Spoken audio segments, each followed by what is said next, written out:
പരിയത്തുകാവ് ഉന്നതിയിൽ പോലീസ് അതിക്രമത്തിനിരകളായ പ്രദേശവാസികളെ സന്ദർശിച്ചു.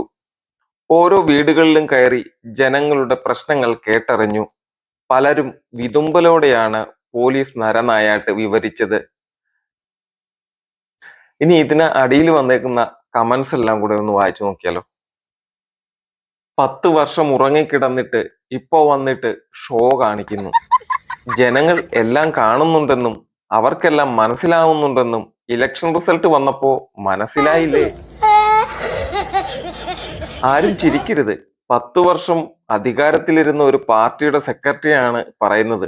അതും ആരോട്? ഒരു മാസം പോലും ആകാത്ത സർക്കാരിനോട്. അപ്പം വിറ്റ് കേരളം മുഴുവൻ നടന്നപ്പോ ഇതൊന്നും കണ്ടില്ല. വെറുതെ അല്ല നിങ്ങൾ ജനങ്ങളിൽ നിന്നും അകന്നുപോയത്. ഇതാണ് ഇവരെ കൊണ്ട് ഭരിക്കാൻ കൊള്ളില്ല, പ്രതിപക്ഷത്തിരിക്കാൻ മാത്രമേ കൊള്ളൂ എന്ന് പറയുന്നത്. 10 വർഷം ഭരിച്ചിട്ടും ഒന്നും ചെയ്യാനായില്ല. ഇപ്പൊ വീണ്ടും പറ്റിക്കാൻ ഇറങ്ങിയൊക്കെയാണ്.